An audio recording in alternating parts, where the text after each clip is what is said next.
ఇదొకటి రైట్. ఇక బీసీ రిజర్వేషన్లపై ఏం చేసిర్రు, అసెంబ్లీలో తీర్మానం చేసిర్రు, కేంద్రానికి పంపిర్రు. కేంద్రం రేవంత్ రెడ్డి భుజాల మింకెళ్ళి బరువు దించుకొని నరేంద్ర మోడీ భుజాల మీద బరువు వేసిండు.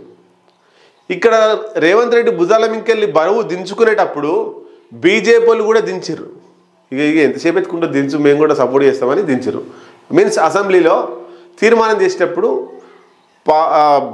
మన తెలంగాణకు సంబంధించినటువంటి భారతీయ జనతా పార్టీ ఎమ్మెల్యేలు 8 మంది కూడా రేవంత్ రెడ్డి బరువు దించడంలో సపోర్ట్ చేశారు. అంటే ఏకగ్రీవంగా ఆమోదించిన 42% తెలంగాణలో బీసీలకు రిజర్వేషన్ కావాలి అని.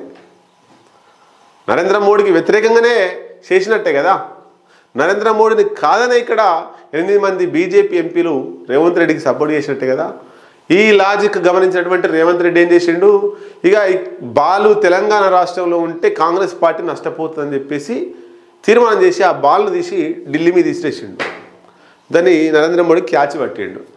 ఇక నరేంద్ర మోడీ ఇటు ఇసిరేస్తాడా అటు ఇసిరేస్తాడా ఇక నెత్తి మీద పెట్టుకుంటాడా అర్థం కాలేదు. ప్రస్తుతానికైతే నెత్తి మీద పెట్టుకుంటూ దాంతో బీసీల వ్యతిరేక పార్టీగా బీజేపీ ముద్రపడబోతుంది. తెలంగాణ రాష్ట్రంలో ఉండేటువంటి 2 కేంద్ర మంత్రులకు 8 మంది ఎంపీలు అట్లాగే ఎమ్మెల్యేలకు బీసీల నుంచి నిరసన సెగలు రాబోతున్నాయి. వాళ్ళ ఇండ్లు ముట్టడి కూడా జరగబోతుంది. వాళ్ళని ఎక్కడ తిరిగినా తెలంగాణ రాష్ట్రంలో ఉన్నటువంటి బీసీలు అడ్డుకోబోతున్నారు. ఇది రాబోయే కొన్ని రోజుల్లో జరుగుతుంది చూడండి. మరి కాంగ్రెస్ పార్టీ ఏం చేస్తుంది, ఎట్లాగో రాదు 42% రిజర్వేషన్ కేంద్రం ఎట్లాగో ఇవ్వదు. కాబట్టి ఇప్పుడు ఏం చేద్దాం, పార్టీ పరంగా 42% రిజర్వేషన్ ఇద్దామా, లేదంటే 90 రోజులు ఏదైతే హైకోర్టు గడువు పెట్టిందో స్థానిక సంస్థల ఎన్నికలు నిర్వహించి రిజల్ట్ ఇవ్వాలి 90 రోజులు అని మరింత గడువు కోరుదామా, అంటే అప్పీల్ చేద్దామా హైకోర్టుకు పోయి 90 రోజులు కాదు ఇంకో 40 రోజులు 50 రోజులు ఇర్రి అని గడువు కోరుదామా అనేటువంటిది ఈ పిసిసి అధ్యక్షుడు రేవంత్ రెడ్డి నిన్న మాట్లాడుకున్నటువంటి మాటల సారాంశం. కోర్టు ఏదైనా ఏం చేసినా గడువు కోరితే కాంగ్రెస్ పార్టీకే నష్టం. ఎందుకు, బీజేపీ వాళ్ళు ఈలోపు చేరికలు అవుతుంటే కొంచెం బలంగా అవుతుంటుంది. గడువు కోరకుండా ఇప్పుడే ఎన్నికలు నిర్వహించి పాత రిజర్వేషన్లే ఎట్లా చేస్తారు. ఇప్పుడు కొత్త రిజర్వేషన్లు ఏమి రిజర్వేషన్లు చేంజ్ చేసేంత సీన్ ఏం లేదు. పాత రిజర్వేషన్ల ప్రకారమే ఎన్నికలు నిర్వహిస్తారు. కాబట్టి ఇప్పుడే నిర్వహిస్తే రేవంత్ రెడ్డికి పెద్ద ఉపయోగం ఉంటుంది. ఎందుకంటే బీజేపీ 42% రిజర్వేషన్ ఇస్తలేదు కాబట్టి బీజేపీ బీసీల వ్యతిరేక పార్టీ అనేటువంటిది ప్రచారం చేసుకోవచ్చు. ఇక ఇంకొకటి కూడా లబ్ధి ఉంది రేవంత్ రెడ్డికి. బీఆర్ఎస్ బీసీల మీద ప్రేమ లేదు, ఇంతవరకు పోరాడతలేదు, ఢిల్లీ కలిసి రాలేదు, గల్లీలో కలిసి రాలేదు. ఈ ఏదో 14 తారీఖు మొన్న కూడా 9 తారీఖేమో కరీంనగర్లో బీసీలకు సంబంధించి గర్జన పెట్టారు.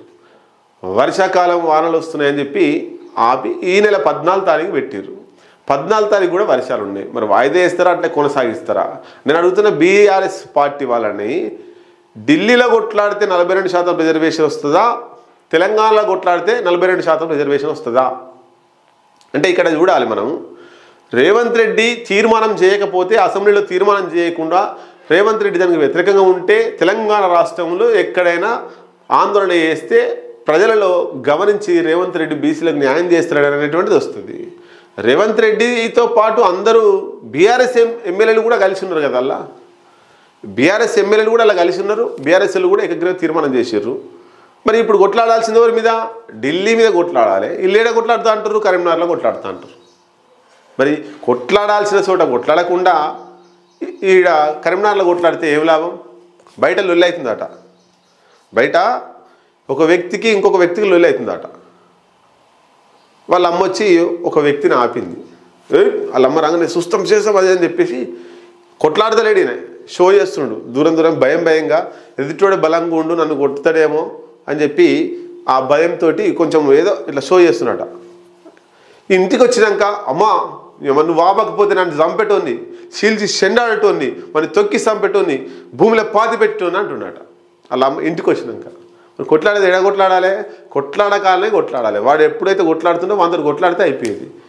వాళ్ళ అమ్మ రాగానే చూసి వచ్చి ఇంటికి వచ్చి నువ్వు నన్ను ఆపకపోతే అని చంపెట్టోని, పీక విసికి బొండి విసికి చంపటోని, అన్ని పీల్చి పిండి చేసేటోని, ఇవన్నీ ఇంటికాడ మాట్లాడుతున్నాడు. ఇప్పుడు బీఆర్ఎస్ల పార్టీ పరిస్థితి కూడా ఢిల్లీకి పోయి దమ్ముంటే నరేంద్ర మోడీకి వ్యతిరేకంగా ధర్నా చేస్తే బీసీలు బీఆర్ఎస్ పార్టీని నమ్ముతారు.